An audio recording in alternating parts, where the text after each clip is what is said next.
Welcome everybody, my name is SpaceCutlet and today we are gonna do a Mad Science masterclass on QED, which means Quantum Entangling Device. In other words, it means quantum interdiction and how to not let your targets escape into the warp, right? I think this is quite simple and straightforward introduction. We'll get into the game right now. Egg has been planted. Here is my trustworthy partner, Reezer. This is done live on stream and will be cut into parts in YouTube to remove the travel times and all that. We'll start with the overall global explanation. So QED devices, as I said, are the devices that prohibit players from using their warp drive or in some cases pull out of quantum a traveling target in your face. Okay, so there are two main types of the devices. Basically, devices that has only Dampener, which is a instant activated device that creates a 2-kilometer bubble around your ship, and in a radius of 2 kilometers, no one can warp away. This is more simple logic, and then there is a more complicated logic, which is a quantum snare. The first device is present on Cutty Blue. The snare device is present on Mantis. The Mantis snare has both the dampener and the snare. And the snare is a 20-kilometer bubble that prohibits anyone to warp out from the location in a 20-kilometer radius from your ship. And it also pulls the ships out of the warp in your face. And then prohibits them to warp out, obviously. You can use it for bounty hunting and for piracy. That's like the obvious things to do with it. So we will start with the easier one, which is just a dampener. And for that, I'm going to spawn a Cutty Blue. Reezer, can you please take a caterpillar? Or something, not a carrack. I'll pretend carrack does not exist in this game, okay? Not a carrack. We will go to a place where a lot of piracy was done back in the day. And that's Ariel, location Bezdek. A lot of caterpillars died there in the times of Laranite Rush. Guys, here we are at Lathan. Let's get up at the warp altitude. Okay, 4K, we can warp here. Here is how it works. The Cutty Blue, it is here. QED on. You have to activate it with the F menu. You first enable the device. Then you click activate.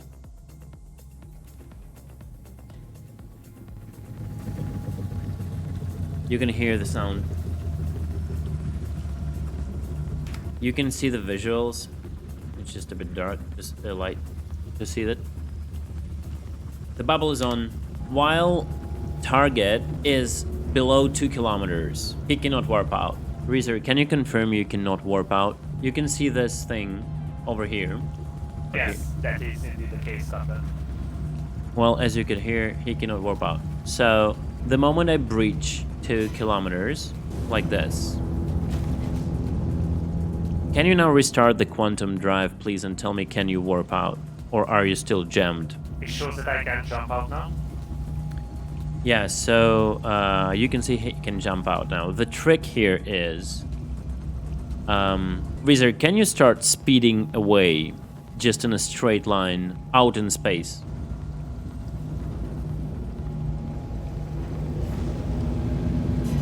So the moment we have to keep in mind here. First, when you are chasing someone, you have to use decouple.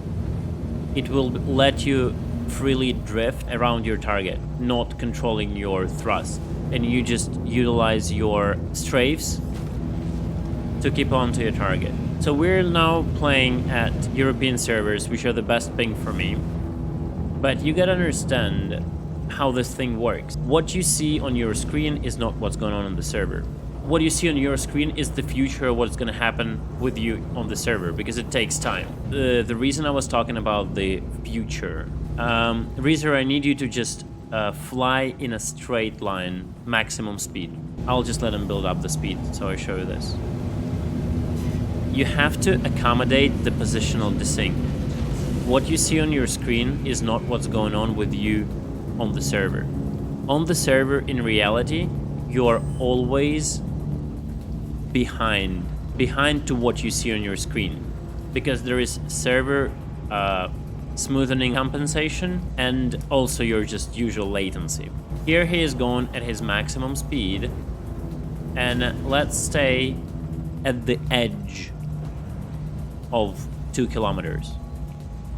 So, in theory, from what we see right now on the screen, we should be... Oh, look at that juice. We should be holding him with our bubble, because we are inside of a 2 kilometer range, right? Reezer, can you restart your quantum drive and tell me if you can warp out? Look, theoretically, he could not warp out, right? Theoretically. 1800, right? Now I can. Yeah, it You was see, that, and he can warp out because I'm behind in reality on the server. I'm out of 2 kilometers. So what you're gonna do in reality is understand his vector and do this. Understand the vector and stay in front of a target in a decouple. That will put you much closer. It's the same trick with the EMP, right? It's the same trick with an EMP. You want to always drift in a high-speed chase in front of your target. So in reality, you're like super close to him. Can you warp out now? no, it's Jen. Also got that you are like 10 meters in front of me. Very close to crash. 10 meters in front of him, while I I am see your almost face on the 2 kilometers on my screen, right? Now I can warp out. Yeah, because I backed off. Okay, let's go back to Lathan. I jumped a bit ahead of what I planned to talk about, but that's just to accommodate for the dissing issue. So I will be last talking about how exactly to pirate people, right? Because they're like how stealthy you want to be, or how stealthy you don't want to be, how to approach the target. That's like another topic, right? I'll be focusing mostly on the ways like you should apply the QED, right? That's what we're talking about right now. So apparently we found a target. It has cargo and it's about to take off, right? And we're like, oh, easy. We go in and we look here. Wait, why cannot we activate? Why it is only on and off?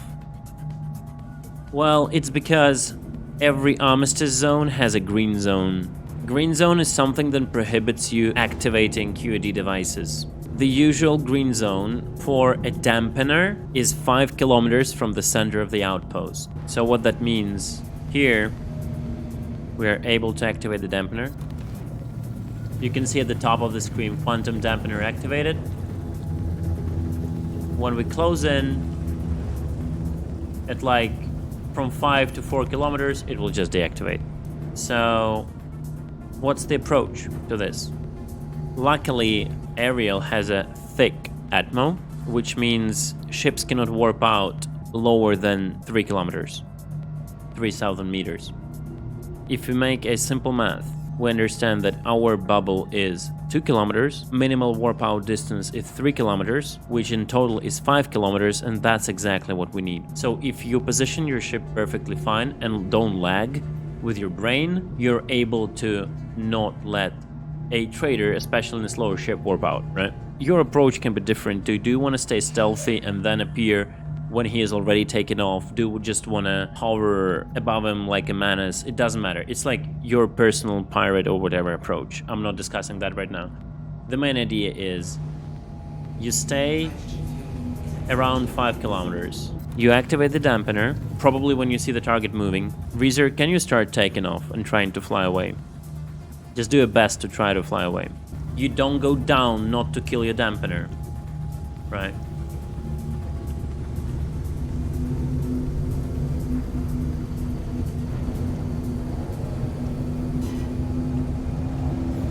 And he should be in a lockdown now. And now you have to not let him go, right? You have to keep your engines hot but not overheating, or you're gonna lose him, right?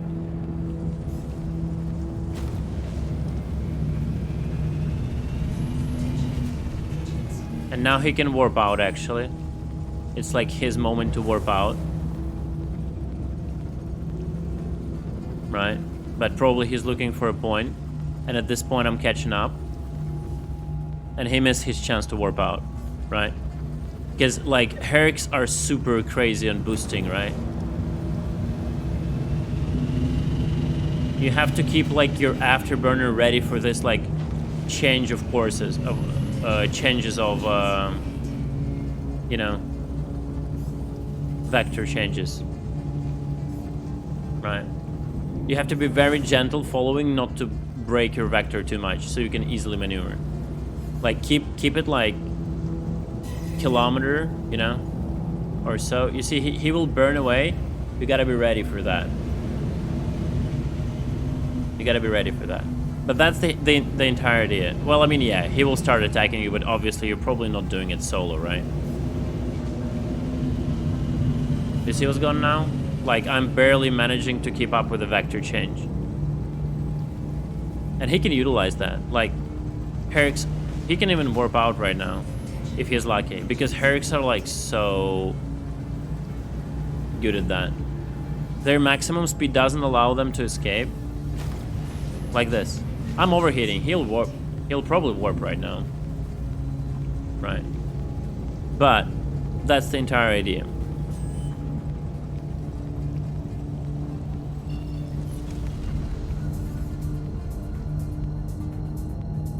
If I would be more careful, I would probably manage to do it, right?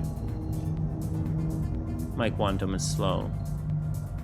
And it bugged out. So I'll come to this situation like a bit later. I'll come to this, all of this problem of CAG creating OP ships and how to deal with it a bit later. When we're done like with the Mantis and understanding what Mantis is, right? Also, you have to understand Reezer is more experienced in flying ships than majority of traders. They will not know how to exploit the ships properly to try to get rid of the tail. The only like recommendation here, save your boost for the critical moment. Don't just randomly use it if you don't need to. When changing vectors, especially with the Cutty, remember you have VTOLs. That's like next level utilizing them in a chase. And remember, you can first burn out your mavs and then your mains if you need to. If the vector change starts on your target, understand where they're burning. Burn like one of your strafes, roll other strafes, third strafes, and then burn with the mains if that's not enough. Yes. Any kind of interdiction will give you a CS. Okay, we're gonna take a Mantis now. This ship overheats while just flying forward. Imagine an interdiction interceptor ship which does that. Okay, we're in Mantis above Lathan. Here's what is different to a Snare from a Dampener. Like we would say, but why would I even use a Dampener, right? If I have a 20-kilometer Snare, right? As you can see, we are 23.8 kilometers from the outpost, and we activate our QED device. In a Mantis, Dampener is to the right, the Snare is to the left, and you can already see you don't see the Snare. So you can easily activate Dampener. And we 30k. No, we didn't. Okay. You can see you can easily activate a Dampener, just like this, but you cannot activate a Snare. And the reason for it is the green zone affects the Snare at a huge distance. To be able to activate a Snare, we have to be much further away from the nearest green zone, which is either a spaceport or a city or an outpost. Anything that emits a armistice zone, basically. It could be an old armistice zone, like where you cannot shoot guns, or a new one, it doesn't matter. The green zone is a green zone. So now we can charge a Snare.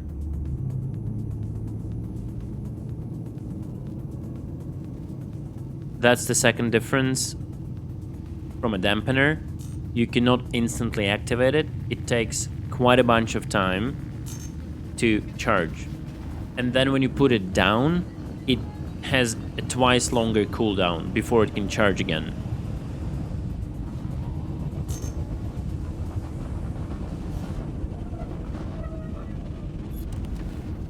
You see this at 100, you could hear a distinctive sound. Snare initiate. One of the best sounds in the game, by the way. Main trick with the snare, not like main trick, but a very big pro tip. Forget your secondary trigger exists, like right mouse click, or if you're using sticks, whatever button you use. For whatever CG logic, what they've did, they never applied the dampener to that button, but they applied a snare. So the right mouse click will charge and discharge the snare, which is absolutely stupid, but that's how it works. Which means in a chase, if you accidentally press that button, your snare will go down and you will be placed into a huge cooldown and your target can easily escape before you are even able to start charging it up. We'll start closing in and we'll listen when it will shut down, okay? And you can hear it turned off. 30 kilometers. 30 kilometers is the distance to the green zone you cannot activate a snare. The distance of a snare is 20 kilometers. So there is a 3 kilometers non-warpable atmosphere, which leaves a 7 kilometer gap for a trader to obviously warp out. And if they're not silly, they will do that, right? And that brings us to the point when I said I will tell you how to deal with this later, right? When we're in a Mantis. So the ideal scenario is you not only you have a Cuddy Blue or another Mantis that will dampen and escort the target out of the Atmo, but you had a second Mantis that will be ready with the snare charged the moment the target is high enough in the Atmo and is like panicking and trying to run away. You will activate a big 20 kilometer snare to secure it. So the pilot of a dampener can just relax, because it's very stressful to try to keep like 2 kilometers on a target that is potentially more agile than you are, right? So you secure it with a Mantis and then you're kind of golden, right? You have 20 kilometers, like something like M2 will just not run away unless they kill you, basically, right? You can keep your distance, right? Because the maximum speed is further. Again, I'm not talking about the stupid Carracks that can outrun almost any ship in this game. You just usually kill Carracks without any talks or piracy just because they're Carracks. But with the Caterpillars and like C2s, M2s, you can totally do like piracy and do this, right? So now, wherever I am, if Reezer is closer to than 20 kilometers to me, he will not be able to warp out. I don't think there is any need to prove that. It's just the fact.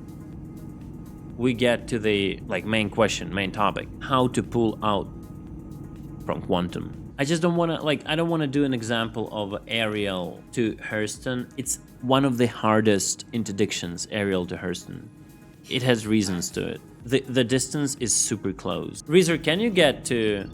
All right, guys, I might cut this out, but if it's not gonna work, because like, yeah, I'll do right now an explanation of a moon to planet interdiction, and we're gonna use one of the hardest ones as an example. It is going to be an Ariel to Hurston interdiction, in case you're trying to catch someone who is trading Laranite or whatever titanium from Basdek and Lathan to Lorville. We will need a few numbers for that. Okay, it's 1,000 kilometers. Yeah. So we need MS Paint for that.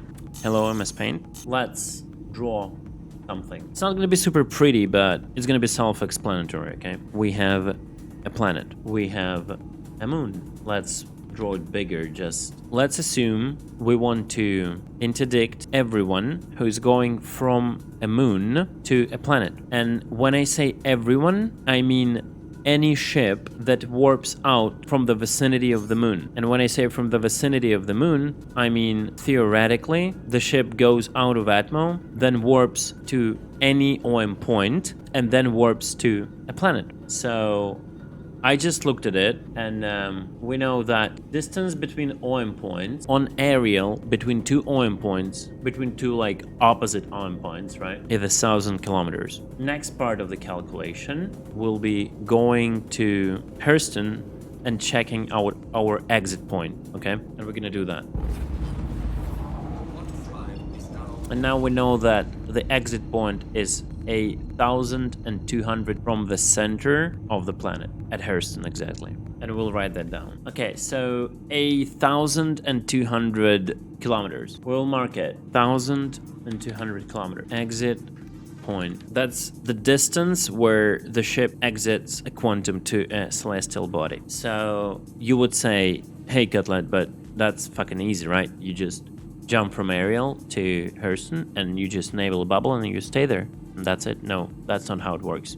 Obviously, the majority of you knows this, but some of you maybe not. The issue with that is every planet and move had their own rotations. They revolve around their own axis. They don't revolve for now around the star. Neither do moons revolve around the planet, but all moons and planets revolve around their own axis. And the moment you enter their physical grid, you start revolving with them. You keep the geostationary orbit if you're inside of their grid, physics grid. To stop doing that, you have to know the distance at which their physical grid ends, right? So the moment you exit, like I just did, you're instantly getting shifted from a current exit point, real-time exit point, which constantly changes, right?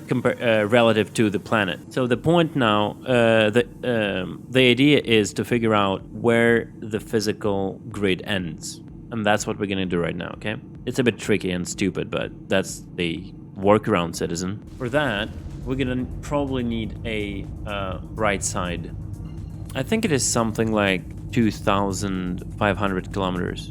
This is how I do it. Don't laugh. I just zoom in and watch this middle spot, and you can see the planet already rotates.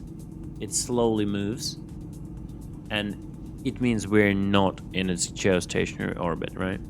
We're now 4,700. We have a bit of annoying sound going on, but other than that, I don't care. 3,000 kilometers.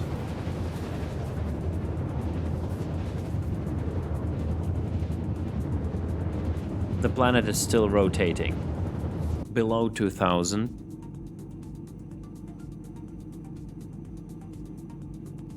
Planet is not rotating.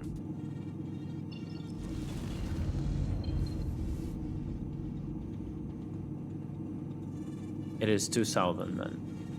Yes, it is 2,000. They reduced it. It's already rotating, as you can see. Now, I'll show you some, like, just funny experiment. You'll actually have your laughs.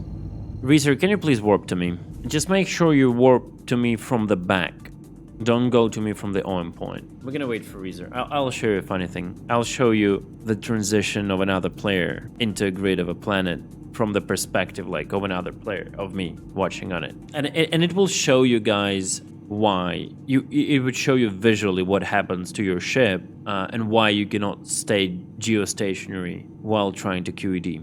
So here is Reeser, and the moment he passes me and goes towards the planet, in about 3 kilometers from me, he is going to start, like, shifting.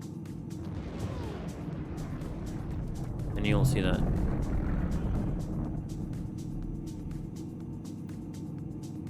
Kilometer. I'll get closer. 2 kilometers.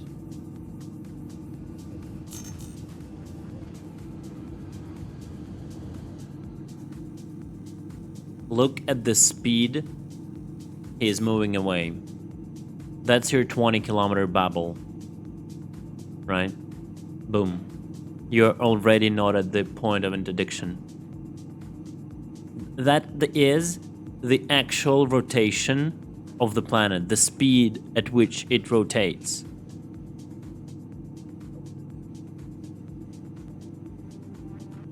That is the speed at which it rotates. If you think it's slow, like on the orbit, obviously further you are from the center, more speed you get, right? And that is the answer why Cutlet should not stand just at the exit point, at this exit point here, right? Because it's gonna shift you instantly from the route from that moon. Now we know that 2,000 kilometers is our grid at Hurston. We'll note that down, right? So that explains that. So we know we have to be beyond 2,000 kilometers, but still somewhere where we can catch them. How do we do that? We draw this. As I've said earlier, we want to catch anyone who jumps out from the immediate vicinity of the planet, and by immediate moon, and by immediate vicinity we mean someone who took off from an outpost, jumped to any sort of aim point, right? He may jump out even closer, but let's assume the planet is not in a direct line of sight, so he has to jump to an aim point, and then he travels to the planet itself. So it's logical to assume we draw a cone that is narrowed from two distant aim points that face each other, and we narrow the third point of the cone would be an exit point, right? That's where everything that goes from the moon gets to one singular point, right? Simple. Now we have to add our bubble to the math, which is 20 kilometers. And the question is, so where do we place it? It's pretty simple. Imagine two aim points that we have here to the left, and they are 1,000 kilometer distance, right? To be able to catch someone right at the planet, right at the moon, we need this bubble to be 1,000 kilometers. To be able to catch someone at exit point, we need this bubble to be nothing, right? Because it's a singular point, right? So now we need to find a point in between, right? Yeah, total bubble is 40 kilometers. Yeah, exactly, yeah. Sorry, my bad. Yeah. So the mass is pretty simple. We're gonna take, of course, I forgot the main value, the distance to the moon, right? For that we will need to do a rewarp. I'm sorry, my bad. 511 kilometers. Okay, 500 kilometers. It, like, the millimeters doesn't really matter. Hurston, 52,000. Just to be a bit safe, let's make it a bit smaller. 52,500, just to accommodate for, like, errors, right? We get back to the paint. Let's prolong this. 52,500 kilometers approximately. The basic math is we're gonna divide the distance. Okay, we need names so you get the formula, right? We're gonna name this celestial body distance. We're gonna name this D point, departure point, and then we have a constant of bubble diameter. So the formula should look like this. It's pretty simple. It is CB dist divided by D point and then multiplied by 40, which is a constant for diameter of our bubble. And we get the interdiction point. In the case of Ariel to Hurston, it would be divided by 1,000 and multiplied by 40. And we'll get 2,100 kilometers. And that's why interdiction with Ariel never worked previously. Because previously, the orbital distances on Hurston were 2,500, and that meant you were never sure if you're gonna intercept the entire moon. That's why when we tried to intercept Ariel earlier, we had to position like ourselves guessing like a bit on top from the point, just to cover like the top part where Bazdik is. It's like, I don't even want to get into that. It's like so many hand wavium there, right? But it seems right now they made it possible. Though there is a problem also. 2,100 kilometers means you have only 100 kilometers of margin when chasing a target. If they will run towards the planet, eventually they will grid switch, and you will have to be very fast on switching the grid too, because they will start zooming away. And the longer you do not switch, the more distant the break. Literally, you have like 5 seconds to do that. You have to be like in a Mantis on top of them and switch with them. Because if you spend more than 5 seconds not switching, they will be so far away, your bubble will not work on them anymore. Even 20 kilometer bubble. But at least it's possible with a 2,000 kilometers now, which is kind of cool. It is cool, right? So now we're gonna test it. This is the tricky part.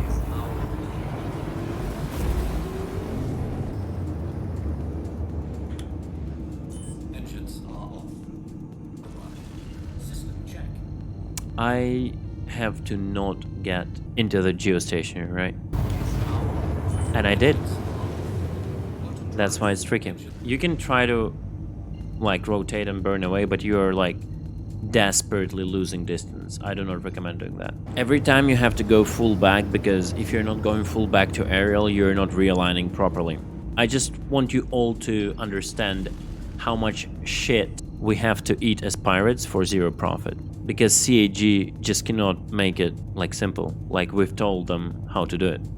Even with the current system, just draw. Can you please draw us a line, okay? So we can like select 2 points and create a line in 3D environment, so we know where to stand. Like there are multiple solutions to this problem, like bookmarks. It didn't work. Just the game is lagging. My engines didn't turn off. That's the pain you have to go through just to create a point. This is too close. I'm not gonna make it. But flying 400 kilometers.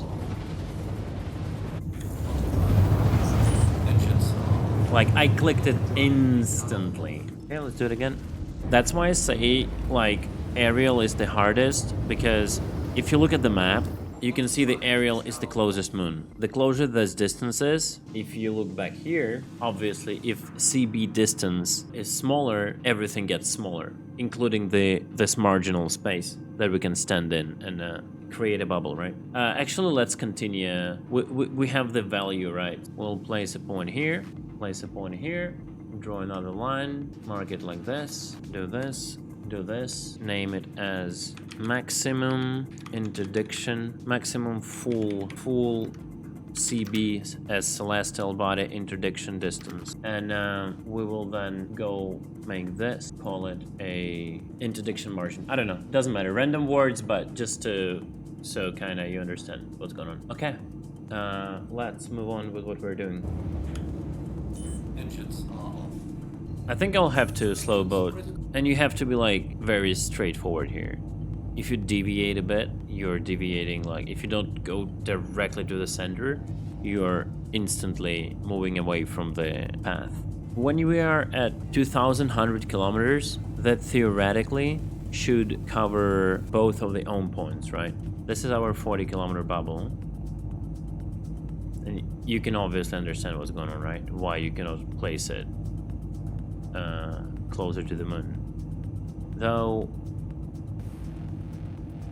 when you place it closer here, right, what's going to happen? You'll create a bit of a margin for yourself, which is good.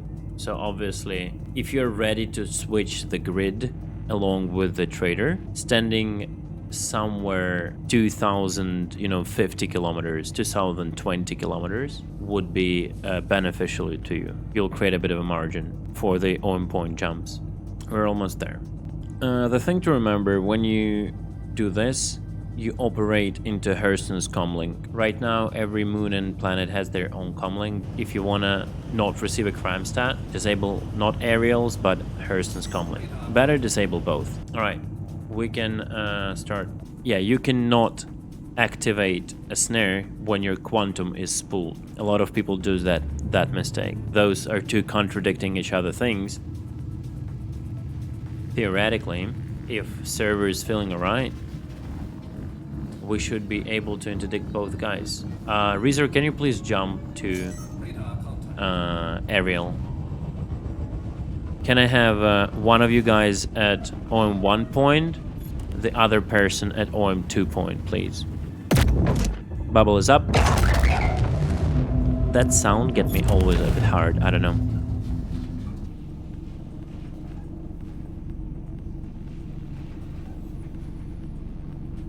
Yeah.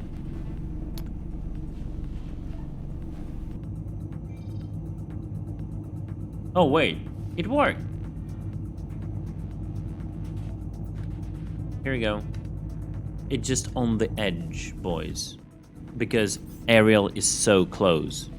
Like, if there are like very little margins, it may just not work. Because like something will go wrong on the server. How? Because of how like interdiction is calculated. But you know, why would CAG care to increase the size of the bubble, right? Who does that anyway? Engines are off. This is satisfactory. Engines are off. Alright, let's try it around this distance again. Okay, we are 2,060 kilometers. The moment I'm charged, the guys will be jumping from OM points and we'll check it again. Alright, guys, go for it.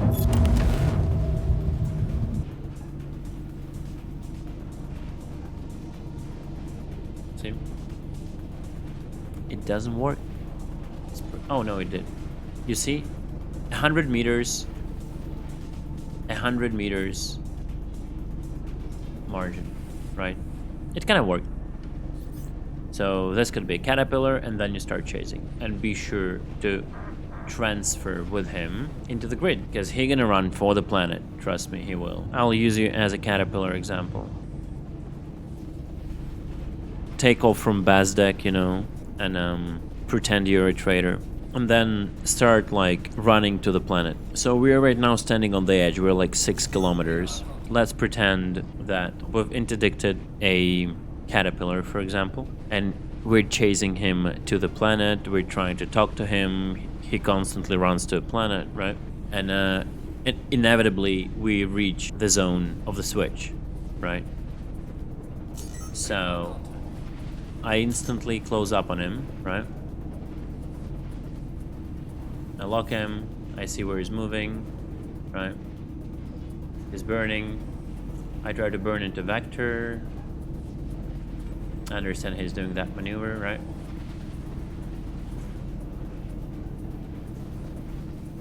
And here's a switch. You can see him switch. And I switch too now. I'm still not switched. I'm still not switched. I'm switched, right? Okay. So that's, you have like 5 seconds to do that switch, right? 5 seconds, or he will be out. But now I'm switched, and I am also following him, and literally there is nothing he can do. Okay, we're done with the moon to planet interdiction, right? We're done with that. Others are easier. This was the hardest interdiction because how close the moon is. Also, the thing I want to note with the dampener, when a trader take off, not trader, when a target, maybe you're a bounty hunter, okay? When a target takes off from an outpost. Aerial is a good example. The bad example can be a moon with low atmosphere. The problem, they can warp out at a much lower altitude and you still not can get closer to the outpost than 5 kilometers. And there's nothing you can do about it. You just have to hope they're silly enough to just burn away from an outpost. And CAGs do nothing with that for years. Okay. Now, let's get back to the picture.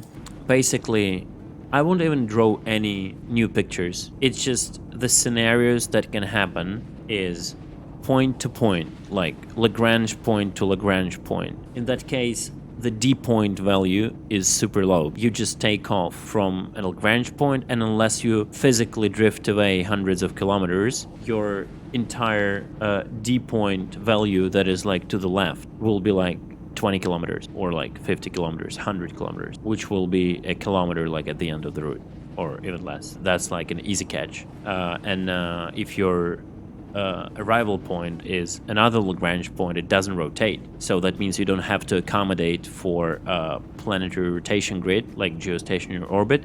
You can stand wherever you want to stand. You can stand right at the exit point. Don't even create any secondary point, just stay where the exit point is, and that's it. Stay up with the bubble.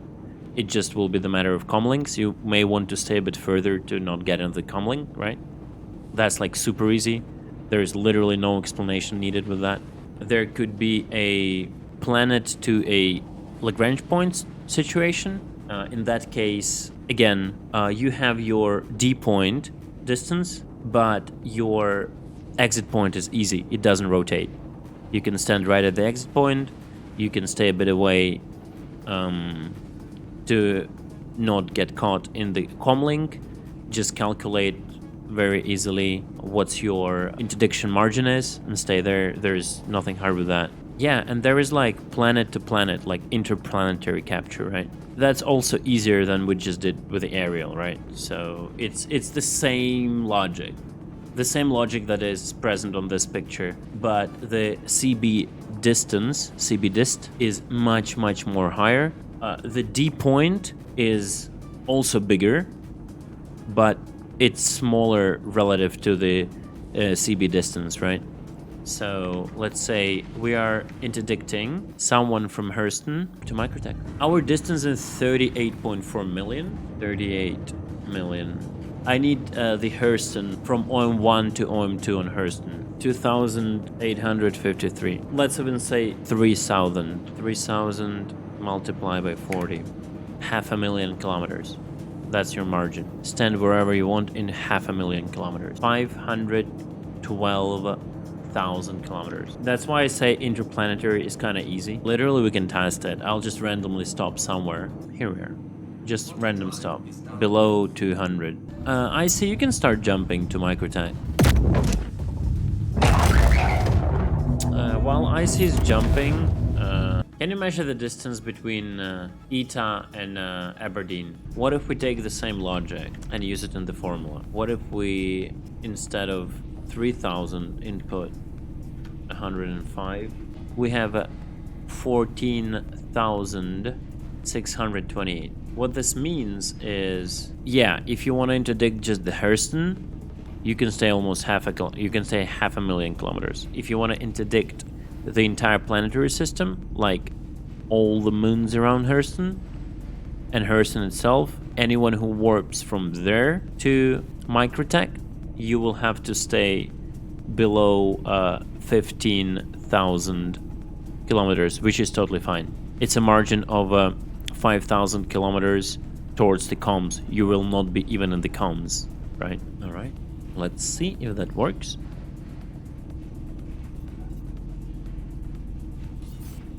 Got Reezer.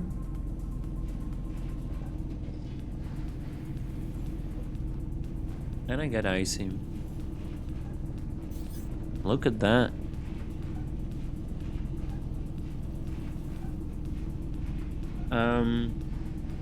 I think I covered like literally everything that I wanted to cover. Alright boys, this is gonna be the end of the masterclass. Mad science about quantum interdiction. I hope you really liked it. I hope you enjoyed it. I finally did a stream with a full segment of it. I can make a YouTube video. So yeah. Please like and describe if you're watching the YouTube. And give me all the nasty comments about me. Egg has been planted. Bravo. Thank you so much, Tim. Timmy, thank you for the bits. I appreciate it. I hope you enjoyed the stream. So yeah, if you're watching this on YouTube, just let me know how you hate me and how griefy I am. And yeah, I'll see you in the next one.